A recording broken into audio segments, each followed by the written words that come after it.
Las crónicas del Poisson. 19 de marzo de 2022. La crisis ucraniana. Occidente y las motivaciones de Putin. Existe un consenso bastante generalizado entre los analistas y los medios de comunicación occidentales en que esta invasión de Ucrania a Putin le ha salido mal.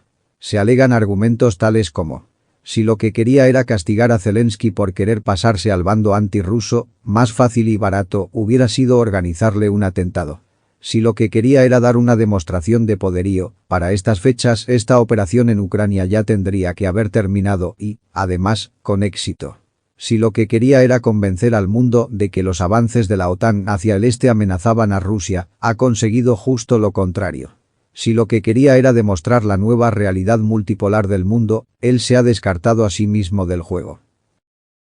Asumido todo lo anterior, parece razonable pensar que los servicios de estrategia e inteligencia de Putin le tuvieron que haber advertido de que esta vía de acción que planeaba tenía un alto riesgo de resultar ser contraproducente. Entonces, ¿por qué acabó empleándola? Previamente a esta invasión, algunos considerábamos a Putin como un zorro, despiadado pero astuto, siempre consciente de la modesta importancia del tamaño de la economía de la Federación Rusa, comparada con las de sus posibles rivales. La República Popular China, los USA, la India y la Unión Europea. Obligado a compensar fuerza bruta con sagacidad. Pero ahora parece haber decidido pasar a comportarse como un zar, despiadado e imperialista, conducido por la voluntad del poder, en vez de por la astucia. Ahora parece que Putin se decidió a actuar, de la manera como lo ha hecho, movido por el criterio del monarca, imperialista. Atacar al rival débil, cuando sea vulnerable, cuando esté desapercibido.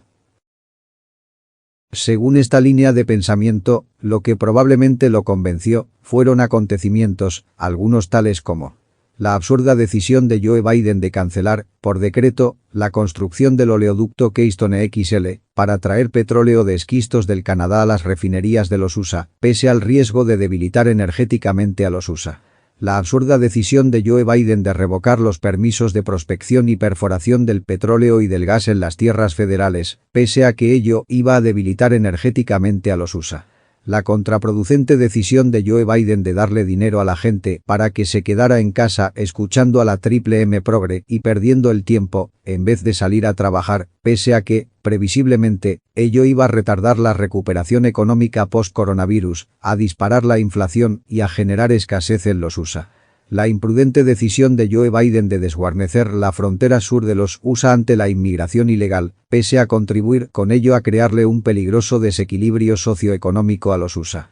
La nefasta decisión del Partido Demócrata de permitir que los progres tomaran el control del partido, pese a que con ello se acentuara la decadencia de los USA. La insensata postura del Partido Demócrata de desfinanciar a la policía y de darle barra libre a los estafadores del BLM y a los enajenados de los Antifa para crearle un caos socioeconómico a los USA. La estúpida decisión de Joe Biden de querer diferenciarse de Donald Trump, simplemente deshaciendo todo lo que él había hecho por el bien de los USA.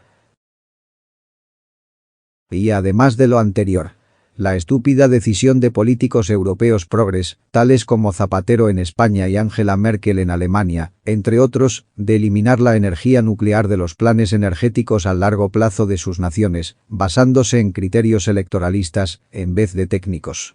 La insensata decisión de políticos progres europeos, tales como los españoles desde Zapatero hasta el presente y de Angela Merkel en Alemania, entre otros, de apostar el futuro energético de sus naciones en unas energías renovables, entre comillas, supuestamente limpias, supuestamente verdes y supuestamente no contaminantes, para satisfacer intereses bastardos, basados en mentiras progres, como la del cambio climático catastrofista.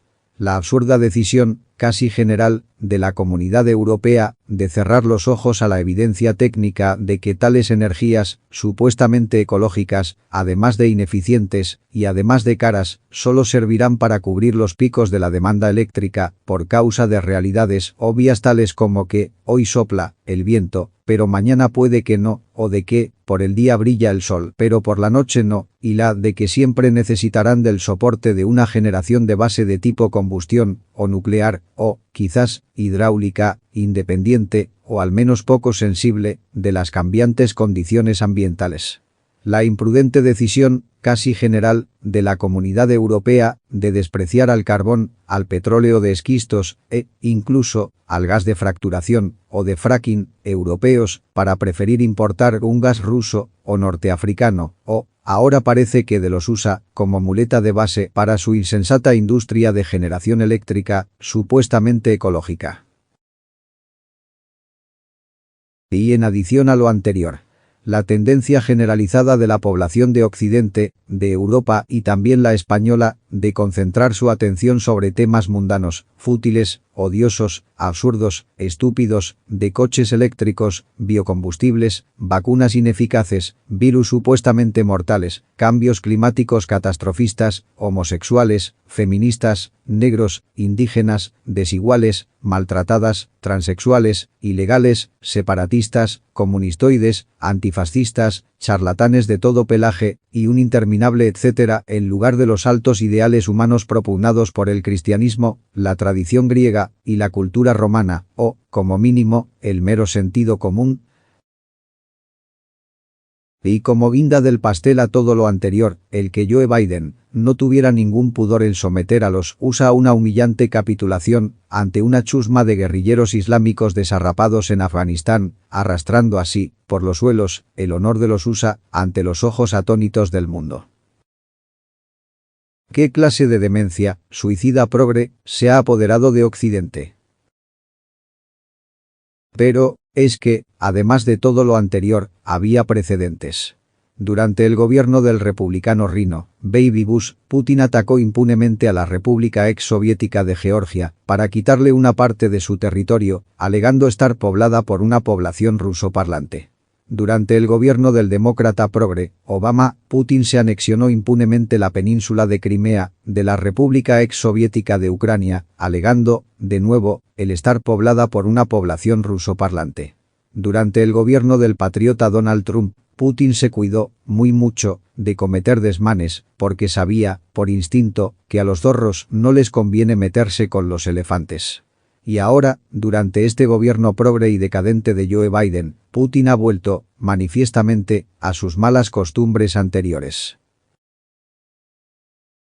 Ante unos hechos en cambiante desarrollo, actualmente existe un consenso bastante generalizado entre los analistas y los medios de comunicación afines con la triple M progre en predecir la derrota de los rusos en Ucrania ante la decidida resistencia del bando nacionalista ucraniano y la enérgica decisión de las democracias occidentales de pararle los pies a Putin mediante unas sanciones económicas tan severas que los mismos oligarcas rusos que lo encumbraron al poder ahora lo van a obligar a detener las hostilidades, a retirarse frustrado incluso, a derrocarlo como un gobernante desprestigiado y odioso que quiso ser un nuevo zar y no pudo.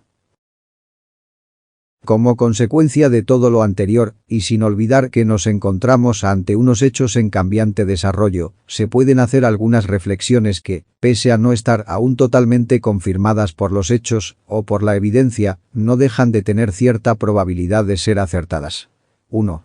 La operación ucraniana de Putin debe de haber estado planeándose desde hace ya algunos años, tantos como desde el 2014, cuando una revolución de colores orquestada por George Soros y con el beneplácito de la OTAN y la Unión Europea, tuvo éxito en derrocar al presidente prorruso Viktor Yanukovych para sustituirlo, eventualmente, por el presidente antirruso Petro Poroshenko, un oligarca hipermillonario, corrupto, estrechamente relacionado, primero con Soros, después con la familia Biden, y adicionalmente, un doble enemigo de Putin, por ser antirruso y por ser progre. Poroshenko terminó su mandato en el 2019 para ser sucedido por el actual, igual de antirruso, Volodymyr Zelensky. 2. Los asesores de Putin bien han debido advertirlo de que si el Partido Demócrata Progre, con su candidato marioneta de Joe Biden, tenía éxito en remover del cargo de presidente de los USA a Donald Trump, la política del país sufriría un viraje de 180 grados, desde una agenda patriota, favorable al pueblo, a una agenda progre, neomarxista, oligárquica, globalista totalitaria y burocrática, favorable a las minorías privilegiadas, que más tarde o más temprano, reconduciría a los USA de vuelta a su proceso de decadencia. Surgiría, entonces, una ventana de oportunidad para ajustar cuentas con Zelensky en Ucrania. El fiasco de Biden en Afganistán, combinado con el patente deterioro actual de la economía de los USA y la absurda dependencia de la Unión Europea del gas ruso, sería lo que, finalmente, convenció a Putin de que ya había llegado el momento de ejecutar su operación ucraniana. 3. Si la operación ucraniana de Putin fracasara del todo, seguramente ello representaría el fin de su carrera política y hasta de su propio final físico. Los asesores de Putin tienen que haberlo advertido de este severo riesgo en caso de desencadenar esta operación ucraniana. 4. Ante unos hechos en cambiante desarrollo, parece que los objetivos incrementales de la operación ucraniana de Putin son los siguientes. 4.1. Asegurar el dominio ruso sobre la totalidad de las provincias de Donetsk y Luhansk y con ello asegurar el dominio ruso sobre todo el Donbass ucraniano. 4.2. Conquistar el dominio ruso sobre el litoral sureste ucraniano hasta conectar a la península de Crimea con el Donbass. Para conseguir esto, sería necesaria la ocupación rusa de, como mínimo, los litorales al Mar Negro de las provincias de Zaporilla y Gerson, con la dificultad de que estas dos provincias no tienen una mayoría de población prorrusa. 4.3. Asegurar, de facto, una zona separadora entre las fronteras de la Federación Rusa colindantes con Ucrania y la OTAN. Para conseguir esto sería, además, necesaria la ocupación rusa de, como mínimo, las regiones nororientales de las provincias de Kharkiv y Chernihiv y la región oriental de la provincia de Sumy, con la dificultad de que estas tres provincias no tienen una mayoría de población prorrusa. 4.4. Convencer, por la fuerza, al gobierno de Zelensky para que desista de su postura antirrusa y, sobre todo, que se comprometa a no volver a intentar unirse a la OTAN.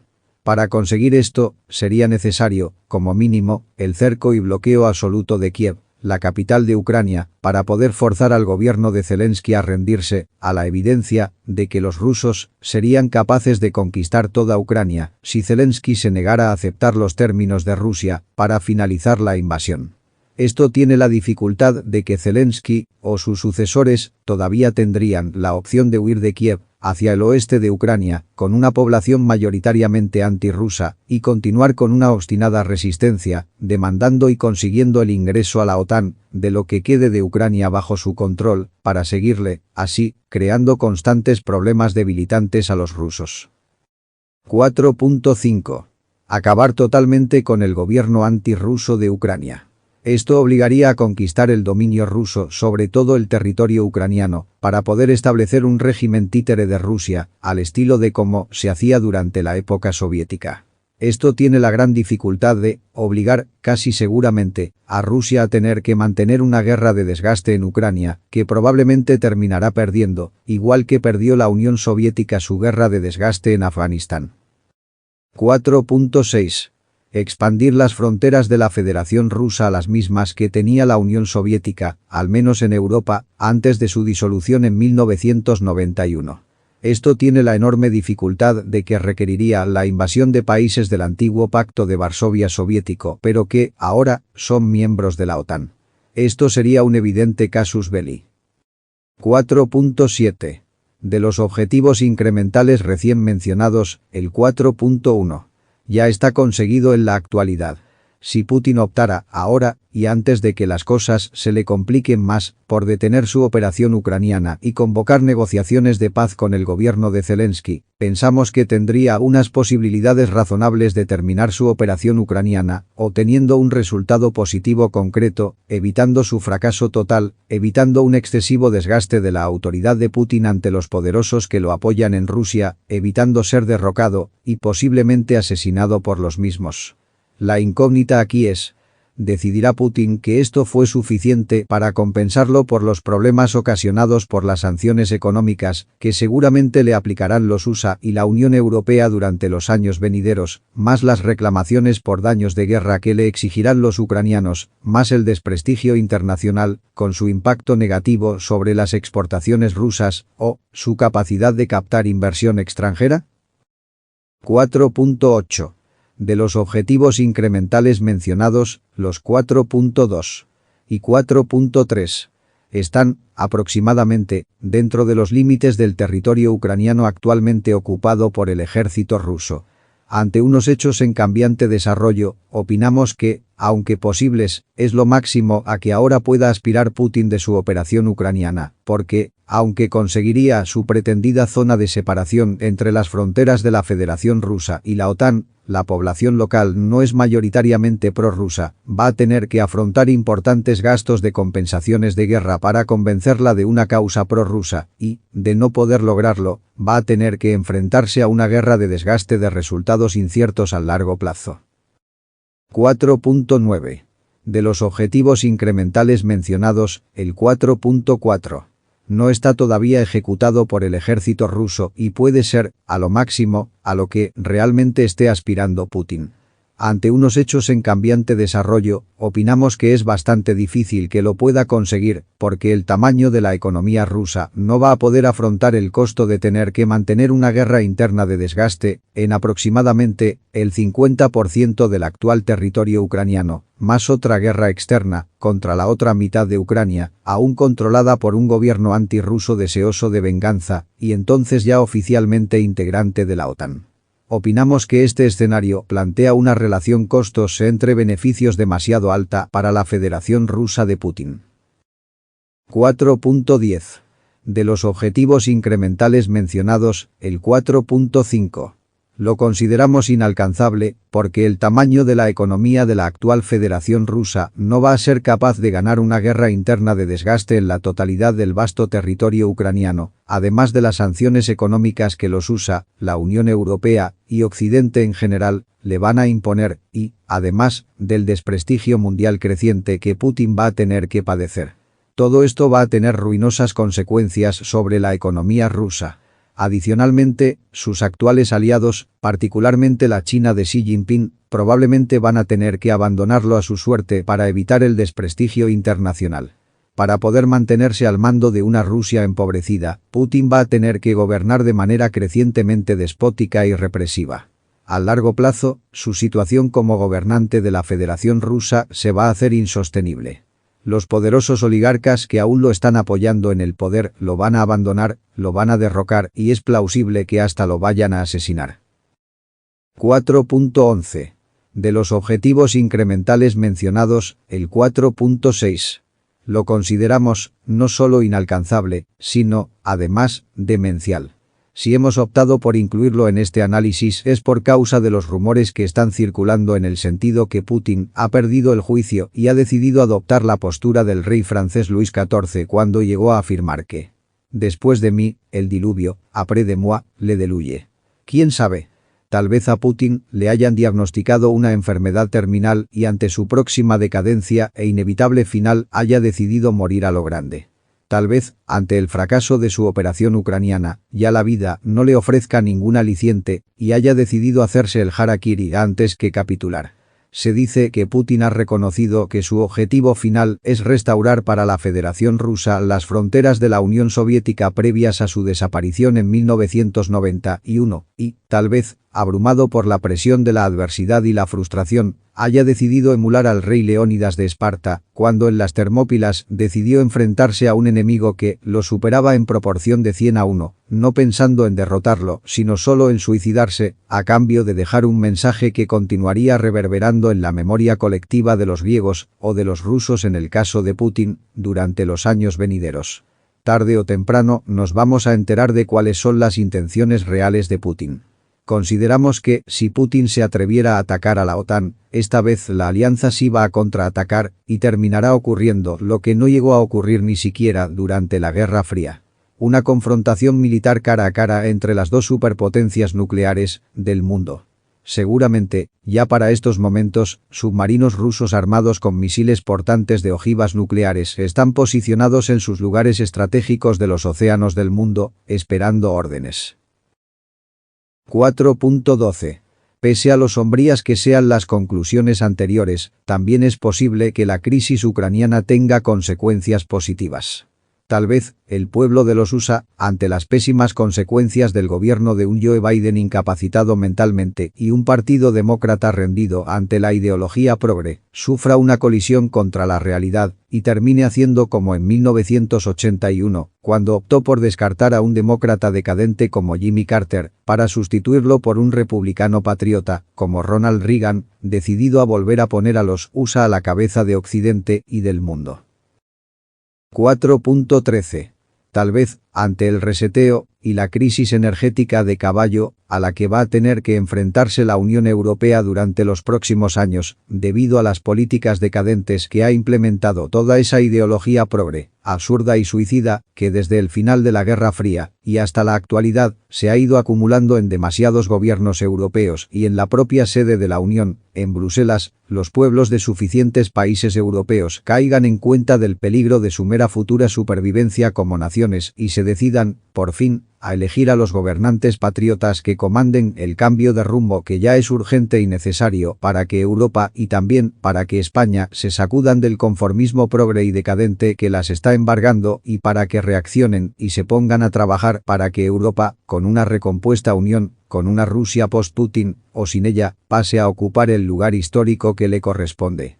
El cuarto bloque de poder mundial, contrapeso y aliado de los USA, por una parte, y contrapeso y rival, por otra parte, de las dos superpotencias emergentes de la China totalitaria de Xi Jinping y de la India pseudo-democrática de Narendra Modi. 4.14. Tal vez, esta grave crisis en cambiante desarrollo, finalmente, convenza a Occidente de la dura verdad del aforismo que dice: al equipo que no mete goles, se los acaban metiendo. Pel Poisson.